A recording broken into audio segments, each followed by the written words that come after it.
Friends, I welcome you to my channel. Before listening to this story, I will ask you to like and subscribe. It is not difficult for you, but it is pleasant for me. And we're starting. I had an annual medical checkup every August.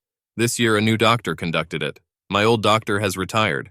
The new doctor was a young woman, Marion Wellner. She is a redhead in her early 30s. I didn't really want her to do the examination. Part of it had to do with intimate physical contact, and I thought about the embarrassment. Dr. Wellner's nurse did a lot of preliminary procedures, such as measuring blood pressure, an ECG, and checking my ability to remember a book, an apple, a table in a few minutes. I've always been worried about this, but this time I was worried about being practically naked in front of a young woman, an attractive young woman. But I didn't need to worry. I was so excited that there was no chance of arousal. When we finished with this part, she smiled and said, "Well, I'm sure you're glad it's over." "Yes, I'm glad. Thank you," I smiled back at her. The rest of the examination was routine. The blood test was excellent and everything was checked. When we were about to part, she asked, "Do you have 3 children?" "Yes, 2 boys and a girl. Did you adopt a child?" "No. Eco. And why do you ask?" She blushed. "Well, I'm new and I looked through all your notes before this meeting." "Oh, you. Well, it doesn't matter. Thanks for being so quick." She waved her hands. "You have to explain yourself, doctor. This is my body. Mr. Miller, you have a medical condition. You have been infertile since birth. Mr. Miller is me, Ted Miller." "Oh, has anyone told you about this?" "No. Please make copies of all my medical records." Now I was as shocked as possible. "Of course. Excuse me, I should have kept quiet."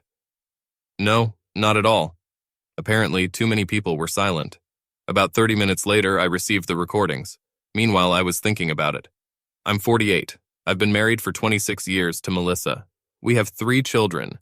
Brad, 24 years old, Mary, 22 years old, and William, 20 years old. At least I thought we had 3 children.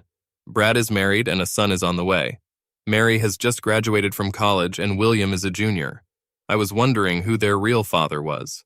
But after thinking about it, I found that I was not convinced by Dr. Wellner's words. All 3 of them looked like me. Partly. When the notes arrived, I took them to my office and scanned them. I considered various possibilities to verify what she had told me. I called my college buddy, who was a doctor in New York. He called me back an hour later. "This is Mark Madden, a urologist." "Close enough." I said, "Hi Mark, I need a consultation, but without a personal appearance, and strict confidentiality is needed." "Tell me about it, I told you." "Send me the recordings by email, and I'll look at them this afternoon." "It's done, and please send the bill. The service is done quickly." He called back at 3:30. "Ted, at birth you had a disease that led to infertility. I'm guessing you didn't do anything about it." "I didn't know about it." "Well, back then when you were born and you were diagnosed, there was nothing you could do. Over the past 10 years, we have developed a method of help. Can you send me a textbook on this subject, Mark?" "Of course. I'll send you an email in 10 minutes. Good luck." "Thanks. Hey Ted, don't you have kids?" "There is." "Well, that's what I thought." Oh, I see. Good luck to you." I hung up and called the DNA lab. I arranged for several sets to be sent to me on the same day. They arrived at 5 o'clock. I put them in my briefcase and went home. My youngest, William, was still at school and was supposed to leave next week. After thinking about it, I decided that it was enough to test one of the children. When I arrived, Will was at home reading in the living room. Melissa was cooking. She usually returns from work early, selling real estate through an agency owned by my older brother Robert. I smelled fish. Her cooking, that is. The 3 of us ate crusted cod and salad. Good food. I think Mel noticed my closeness, but Will probably didn't. Mel is also 48. Since college, where we met, she hasn't gained a single kilogram. She has dark brown hair and eyes like mine. She is 1 meter, weighs 59 kilograms, and is quite pretty. While Mel and I were cleaning, I picked up the glass that Will had used at dinner. Later, I took it upstairs and wiped the rim with a swab I had. Then she went to Will's room and took some hairs from his brush. And I also took a swab from the neckline of a t-shirt in his dirty clothes basket, and also his sneakers. I also took a swab from the inside of my cheek, sealed everything in envelopes and put them in a briefcase. That night, Will left, and when he left, Mel asked me, "What's going on with you, Ted?" "You're sluggish. He passed a medical examination. Something happened?" "No, healthy as always. He was probably nervous about the new doctor." "And how is she?" "It's a good one. She's pretty." I was nervous, you know. She laughed. Her laugh is contagious. You didn't get it up, did you? No, I was too nervous. Because there may be an erection. Well, I'll see her next week, and I'll ask, just to check. Yeah, I left. That night she wanted love, and I told her that I didn't really want it.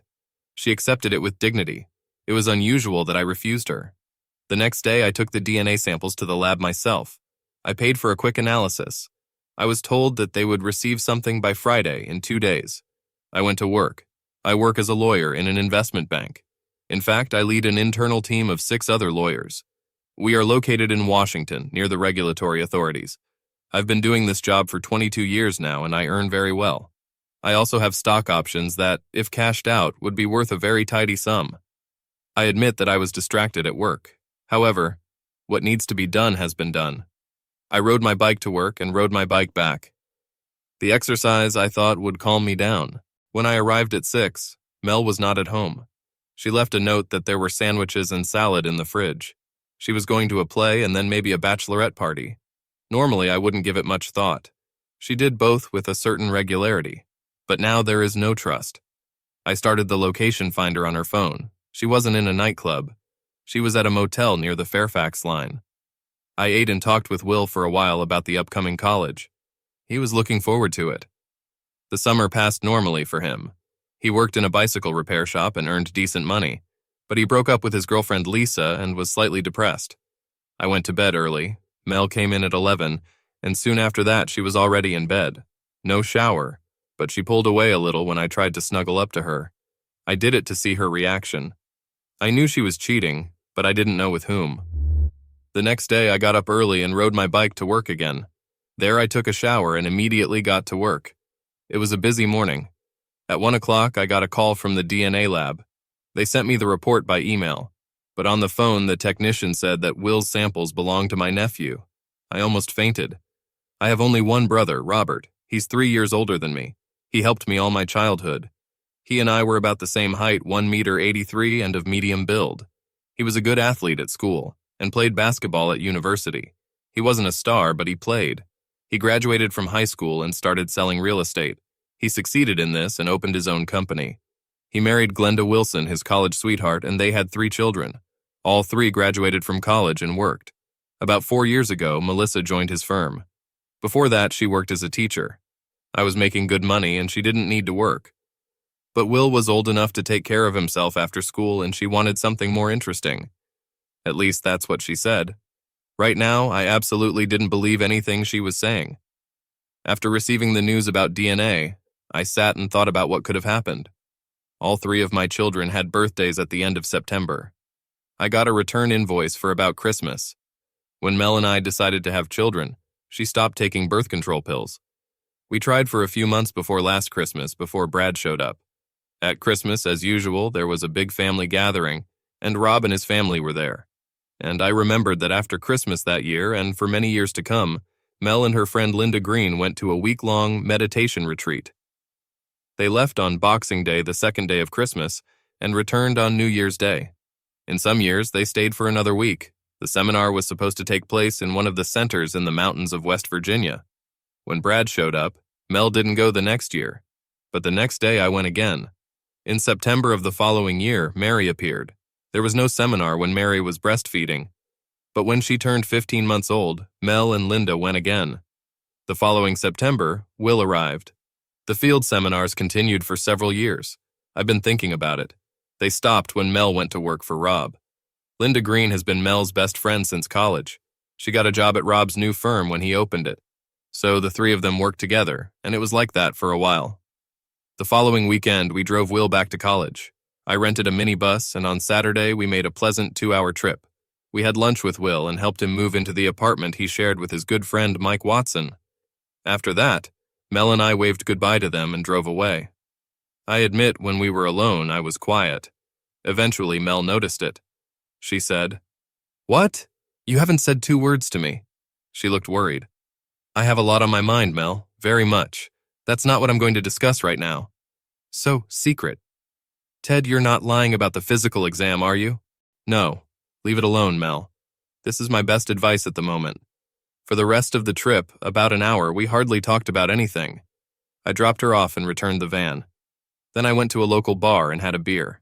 I thought about it again. I couldn't figure out how Mel had done some kind of medical procedure to get Rob pregnant. That meant only one thing. They were making love, repeatedly and for many years. Maybe it was Rob that Mel met at the motel. Sitting in the bar, I was more angry than ever. You know what they say about the color red in the eyes. It seemed to me that this was the case. Everything I looked at had a strange tinge. I scared the bar manager, a young woman. In the end, he threw a tenner on the counter and left. I had a few friends with whom I played cards and tennis. My closest friend was Ned Barth. I went to his house. He and Mel never got along. His wife Sadie wasn't close to Mel at all. Their children also went to college, so when I rang the bell, Sadie answered. Ned was there. They immediately saw that I was out of shape. Ned has a small gym in the garage in the backyard. I said, I need to use the commode. Ned and I practiced self-defense in a small gym next to our house. I knew he had a bag because I practiced with him once a week. Of course. He and I went out into the backyard.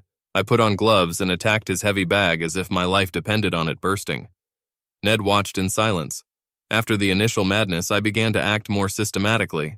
I kept hitting and hitting until I fell down. Ned picked me up and helped me walk to his house. I fell on a chaise longue on his terrace. Sadie brought me some water. When I came to my senses a little, I began to sob. Ned asked, Is someone dead or injured? No, not yet. My sob turned into a growl. Those two were smart enough to leave me alone. 10 minutes later, Ned brought the beer. Sadie sat down next to me. She said, Now that you've done all this, you have to tell us. I made them promise to remain silent, and I told them everything. Both were shocked. Ned said, How? I mean, without telling you, and your parents should have known. I've been thinking about it. In the medical record, when I was a child, everything was stated about the condition. They knew. Sadie asked, What are you going to do? I have no idea. Don't take it personally. Please don't snap like you did with the bag. Prison is not the best place. I won't. I think I'd better go home. She's going to worry, and I want to avoid confrontation. For now. I drove back to my house. Mel was standing by the door. Where have you been? I was so worried. I stopped for a beer and met Ned. I went to his house to do some bagging work. I'm sorry, I should have called. I went up to the shower and we had dinner. On Sunday, we went on a picnic to a local park and went roller skating.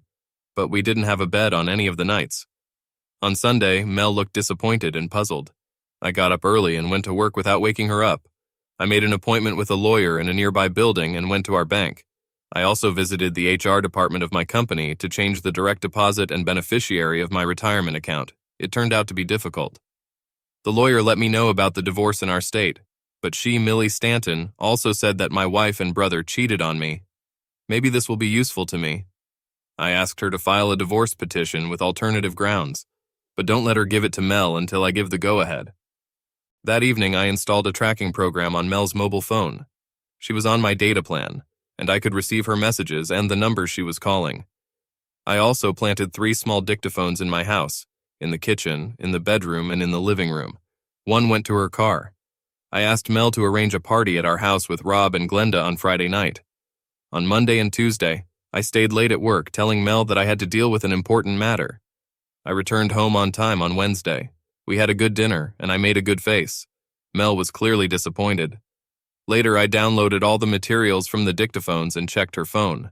When Mel went to bed, I listened. There weren't many recordings. No one was home during the day, and Mel didn't talk to herself. She made 1 call to Rob's cell phone and 1 to my mom's. 5 years before that, my mother was widowed. She was 78 and lived 30 minutes away from the house where I grew up. The call to her rang first. I heard Mel's voice. Mom, have you heard anything about Tim lately? Well, he doesn't seem to be himself. He had a physical and he hasn't been himself since. I don't know, just checking. Okay. The next call was to Rob. Rob, this is Mel.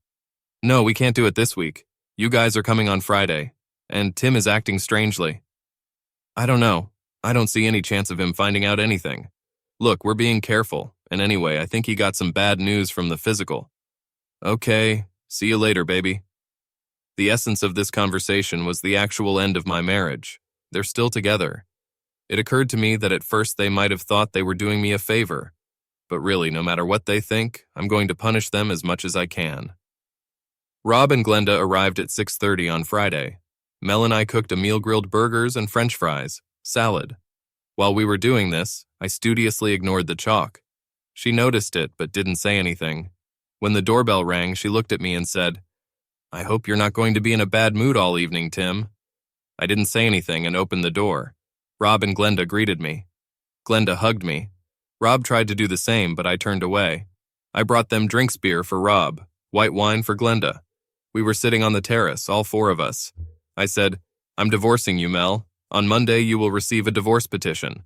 Rob, I'm suing you for alimony for all the years I've been raising and paying for the upbringing of your children." Mel began to sob. Rob jumped up and stood over me. "You're a jerk. Prick." Glenda was watching. Rob tried to hit me while I was sitting on a chair by the porch. I staggered back away from him and rolled over in my chair, and then he stood up and said, "Are you angry? You're a hypocritical asshole. Come on, let's do this." He growled and lunged at me, swinging. I ducked under his fist and punched him in the gut. He wasn't as strong as me. The blow knocked out his breath. It doesn't matter. I punched him in the stomach again. I didn't hear Mel's screams. I kept hitting Rob until he fell on my shoulder. Then I kneed him in the balls and threw him onto the terrace. I turned around. Glenda stood up, but she was looking only at Mel, who rushed to Rob. He was conscious and moaning. Mel looked up at me. "You had no reason to hurt Rob." "No, you're a savage. You could have killed him." She was still sobbing. "And I still can. And you're not safe either. You're an insidious fool." Mel turned white at my threat. She slowly stepped away from Rob. I growled at her. "Pick up this piece of shit and get it out of my sight. You only have a minute before I finally finish him off." Mel tried to lift Rob up. It was difficult for her to cope with his dead weight. She looked at Glenda and said, "Help me with him, Glenda." Glenda recovered a little. She just said, "No, you two are on your own.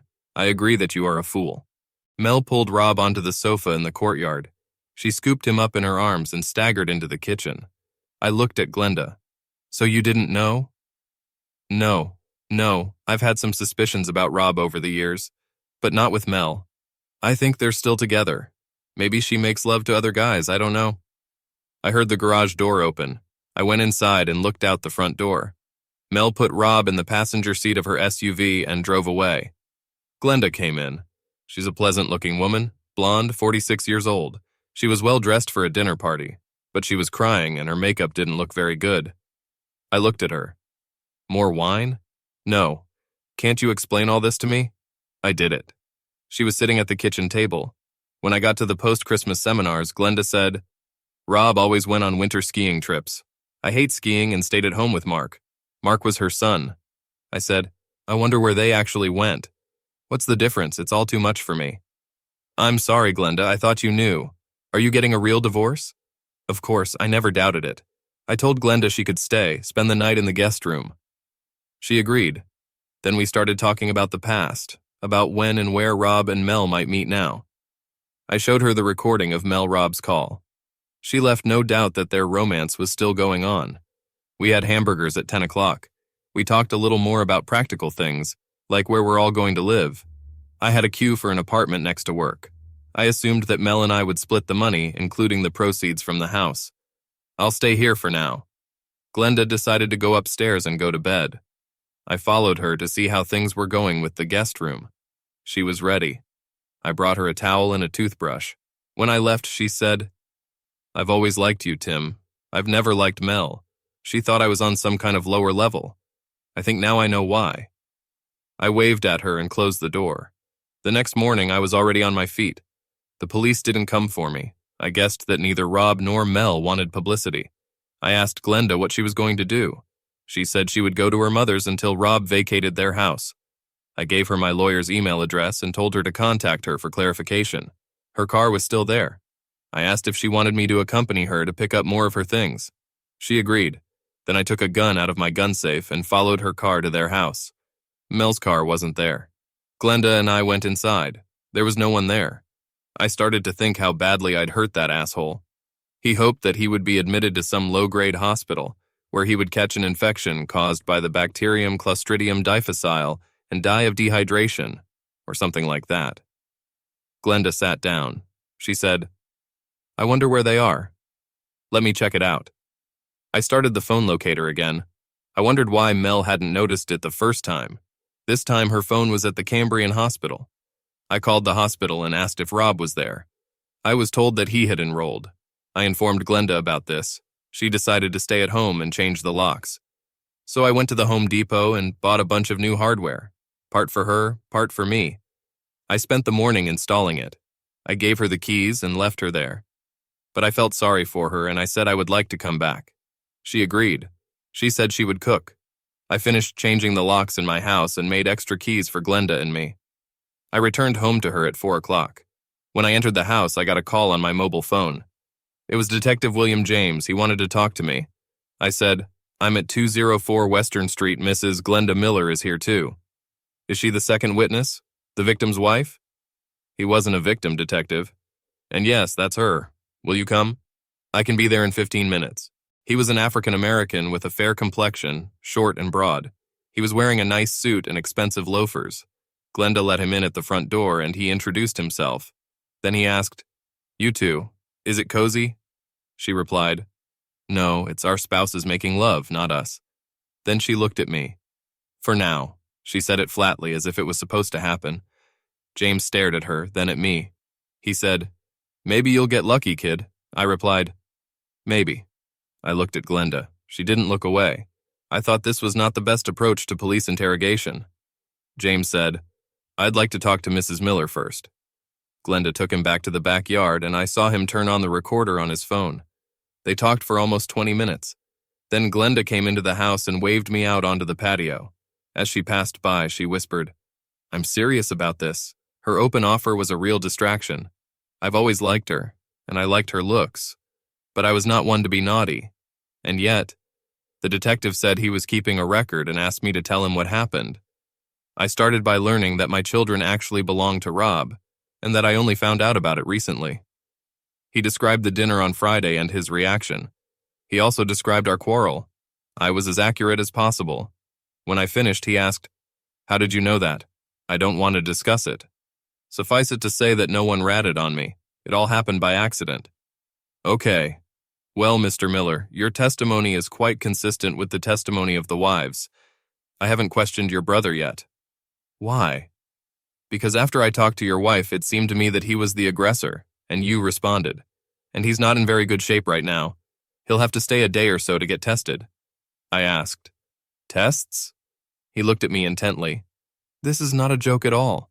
A knee in the balls is the only thing that can get you in trouble." But then he turned away and smiled. "What's going to happen now? I'll write it down and send it to the Commonwealth prosecutor. She will make a decision. I'll talk to your brother." Detective James got up and I escorted him into the house, where Glenda joined us as we walked to the front door. When he came out of the entrance, he turned and looked at us. "I hope you two have a good evening." Then he went to his car. Glenda closed the door. She stood right in front of me, lifted her head up and a little sideways. She said, "Dinner is a heavy salad in the fridge. There's no rush." She said it in a voice that left no doubt about what she wanted from me. I don't know how women do it. I kissed her. It was an open invitation, and I saw no reason to refuse. She bit into me, and our kisses carried us to the couch. She pulled me towards her. She was frantic, and I answered her. She took my hand and led me into the kitchen. We had dinner and went upstairs. She said, "I know that what we are doing is maybe something like restoration, but I don't mind." Me too. Then we took a shower and cuddled. At this point, our middle-aged bodies began to need sleep, and we got it. I woke up first. I was in the shower of the master bedroom when she came in to me. This led to another fight. We lathered each other, washed everything off, and wiped it dry. Then we took another shower, and we had breakfast. It was Sunday. We both wondered what was going on with our spouses, but none of us were church people. I checked the location of Mel's phone. She was at my mother's house. It just reminded me that I have to talk to my mother, who probably played some role in my cuckold. I talked to Glenda about it. She said, "I'm not really sure about any of this. You know how it happened. Maybe it doesn't matter at all. It matters to me if my mom has something to do with it. And I also need to talk to Mel. Maybe she came home and couldn't get in, but she made no effort to see me or talk to me. They're probably sorting things out. I'm going there. Do you want to come with me?" "I always want to. You tore my hat off." She laughed. So will you come with me to Mom's? Yes, why not? We can make it obvious what we've done. Yes, what's the good of making love out of revenge if the cheaters don't know about it? We both laughed. We drove up to the house of my mother, Shirley Miller. Mel's car was there. Glenda and I went out onto the porch and Mom opened the door. Go away, Tim, you've offended Rob. Rob needed to be hurt. Anyway, he tried to hit me. I'm here to find out how much you're involved in this.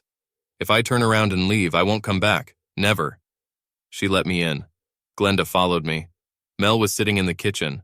She saw me, and then Glenda, and I understood everything right away.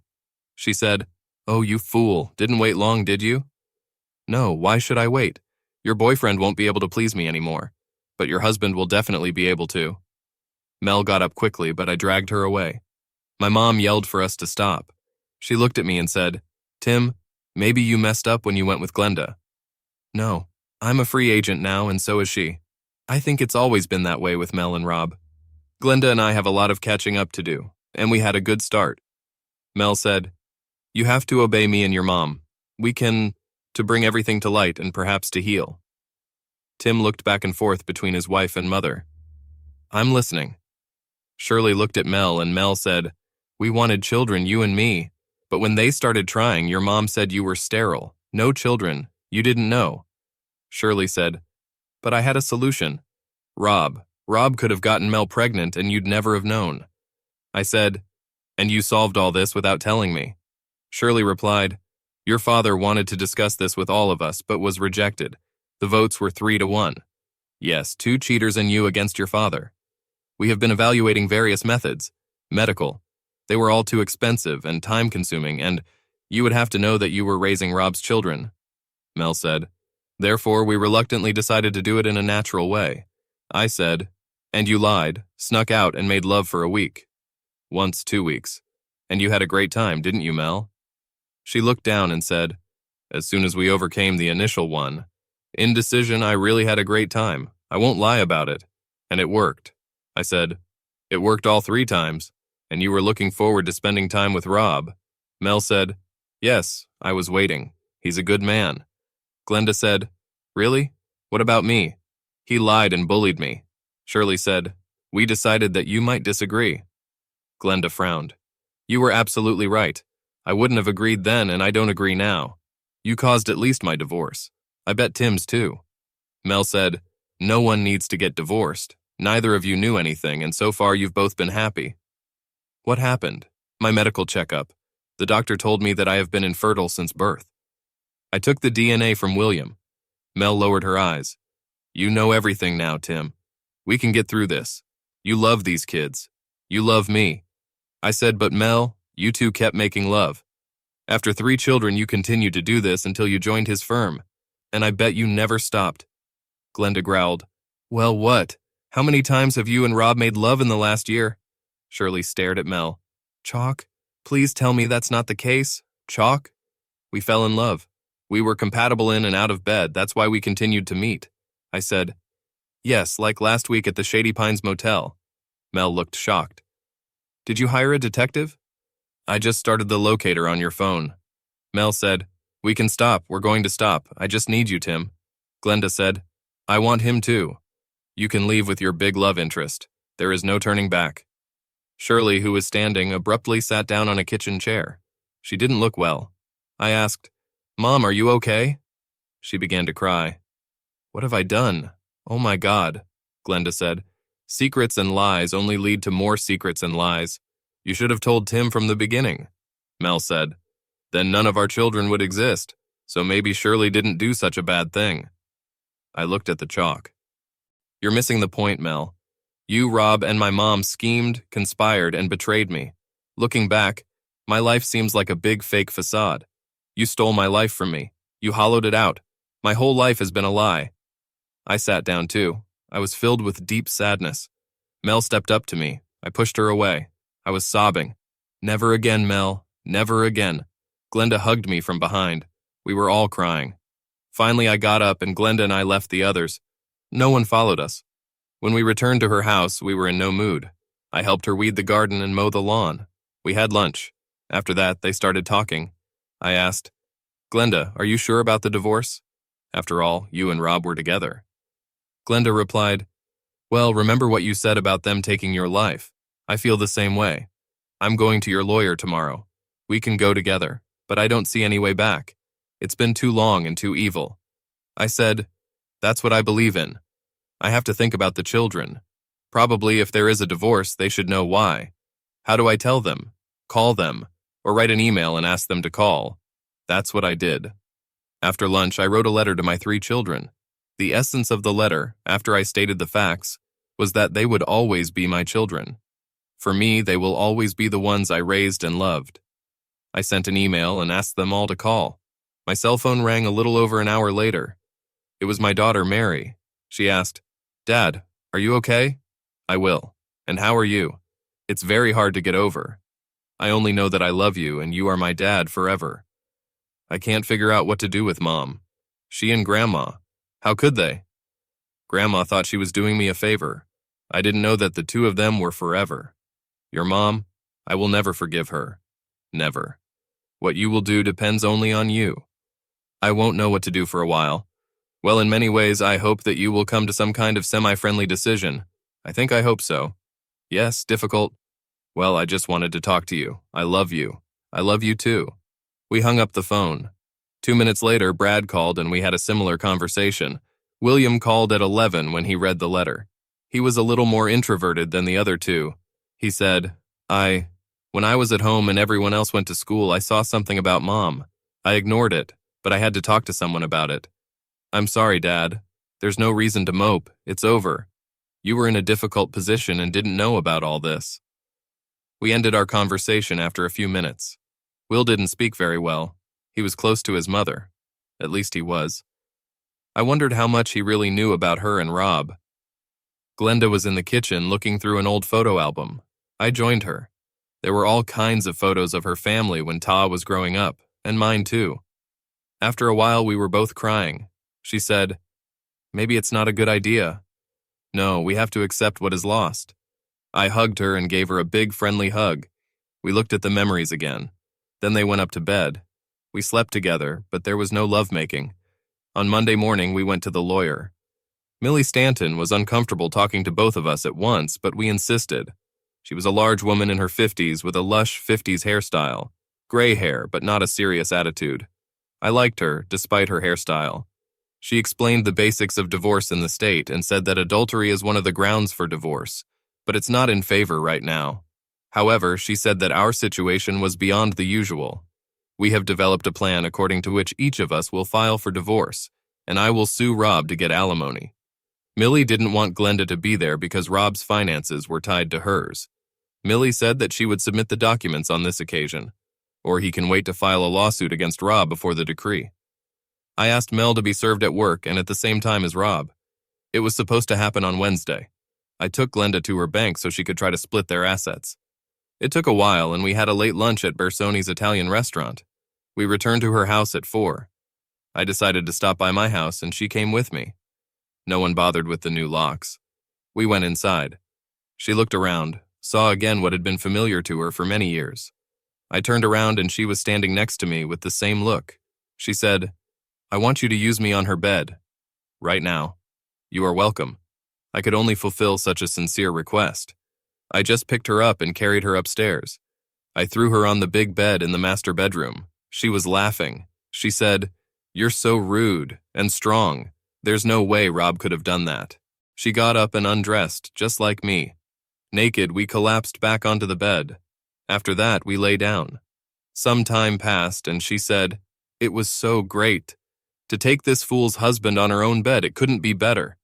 I smiled and said, "What a vindictive fool you are." "Yes, and all to your advantage. Well, mostly to mine, but you liked it too. Of course I liked it. We have reached a climax out of revenge." Now she laughed. "Yeah, then everything went downhill. But it wasn't sloping at all. We made love all night until we stopped. In the morning before work, I made love to her. Tender love. She cried after the shower, and so did I. But we got dressed and went to work. Glenda took one of Mel's work outfits. I thought it was more out of revenge. It was a little tight on top. Mel called me at work, said, "I need to go inside to get my things." I came to work in a dirty dress. I can meet you at the house at 6. Has Rob been discharged from the hospital? No, he's going to have surgery. You fucked him pretty good. Where are you staying? At your mom's house.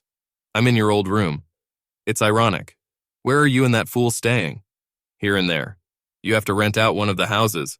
What happens when Rob comes out? Not my problem. Have you heard anything about children? No, what have you done? I emailed them a report on what happened, and I talked to them on the phone. Oh, Tim, they're going to hate me. They didn't call me, none of them. You know you deserve it. Fuck you, she shouted. I blacked out. I met Mel at the house at 6. She came on time, an amazing development. She got out of the car and I unlocked the door. She went upstairs. There was a scream. You used her on my bed! I can smell it. I can't believe you did that. I came up and said, she wanted to do it. Revenge for taking her husband away. As for me, this is not enough. Mel's rage was pouring out of her. She gathered up her clothes and I helped her carry them downstairs. She had a toiletry bag. When she booted up, not noticing the loss of the clothes Glenda was wearing, she asked me, is there any chance that we can… No, none. I was serious in every word I said, Mel. It's over between us. She looked depressed, but not surprised. She said, in the beginning, I really wanted to have a good family like any wife. It seemed like the best way out. But then everything went off the rails. I apologize for that. I do not accept these apologies. There's nothing you can do to make up for having children with another guy and cheating on me over the years. Apologies aren't even close, and I don't believe you're sorry. She got into the car and drove away. The next day, she was served at work. Glenda attended Rob at the hospital. After lunch, my mom called. She said, Tim, for you. Did you have to rush through the paperwork like that? If you cool down, maybe things will get better. Nothing like that, Mom. She's been making love to Rob all these years. Tim, don't say Tim, Mom. And remember who started all this shit. Oh, I remember. Everything worked fine until last week. I said goodbye. I haven't decided what to do with her yet. After all, she was the reason for all this. Save us from the well-wishers. Rob was discharged from the hospital on Friday. He couldn't go back to his house because Glenda would have killed him with his own gun. He ended up at our mom's house, and Mel was there too. I didn't care at all what they were doing, even if it was happening in my old room, or his, but if my mom lets them do it, she's dead to me. I discussed it with Glenda. We decided to figure out what's what. I still had the key to the house. We waited until 2 o'clock in the morning. I drove us there, used the key to open the back door. I had a gun with me in case of an attack. Glenda was waiting downstairs while I crept up and looked into my old room. I assumed they would be there because there was a double bed. She wasn't in Rob's room. They were both there. I had my phone ready, and I turned on the light to take some pictures. There were screams, mostly chalk. She was naked. Rob was also naked, but he had a large bandage around his lower ribs. He couldn't move properly. Mel just pulled up the blanket. Mom was running down the hall and saw me. She said, Tim, don't jump to conclusions. I said, I'm not doing it. There's no need. You're condoning what they've done, what they're still doing. I turned around and went downstairs. Glenda was waiting for me there. She said, I suppose they were together. Yeah, go. Mom and Mel came running. Mel was wearing a bathrobe. The bad boy Rob was nowhere to be seen. Mom said, they're adults. What can I do? Throw them out on the street. This is my old bed. I think Rob's goal is to use it wherever I've been. Mel replied, he didn't use me. Could not. You hurt him. I laughed at her. Although you probably tried, huh? So what? I don't stand a chance with you. Really, I hope you both rot in hell. I turned to my mom. I'm done with you. I'm still your son. But no more. Now you have him, not me. Glenda and I left. We returned to her house. Incredibly, when we went to bed at 4 o'clock, we made love like animals. Glenda and I stayed together while the divorces went through the courts. Mel and I sold the house and split the money. She didn't get any alimony from me or anything else. The judge didn't like what she did. My children have adapted. The 2 older ones did not communicate with Mel, except for sending a Christmas card.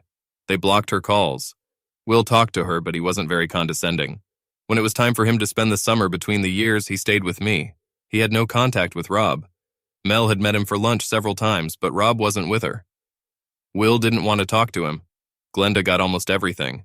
She kept the house and received a large lump sum for her share of Rob's business. Rob lived in a 2-room apartment near his work, with chalk.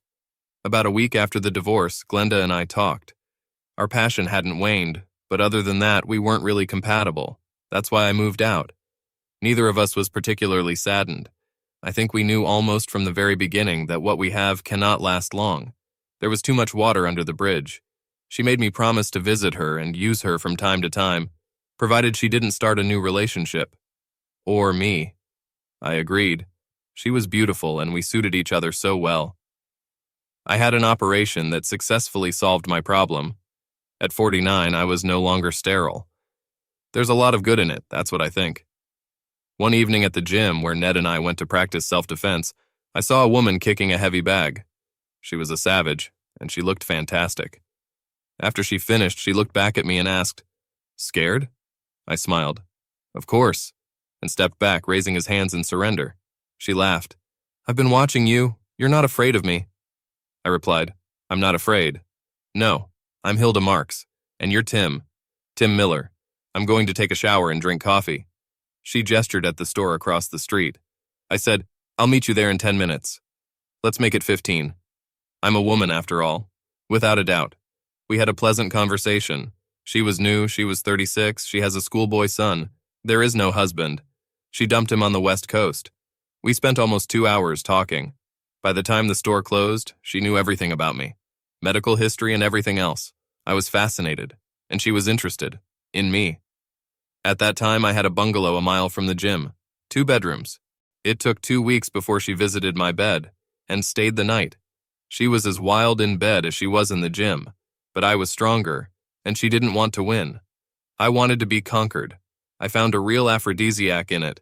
Her son's name is Donald. He was 16 in his junior year. We got along well because he was a baseball player and I was the same.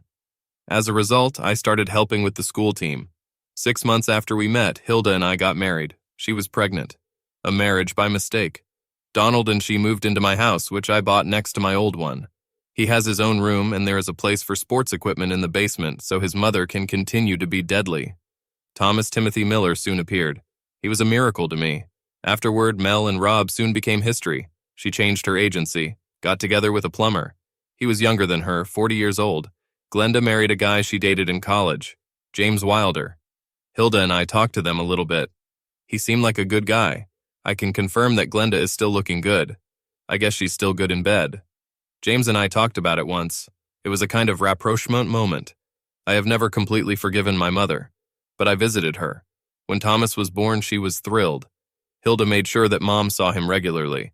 She sympathized with her a little more than I did. In June of this year, my mother died. The memorial service was quiet, despite our family history. Rob said his parting words. I'm not. He kept his distance from me.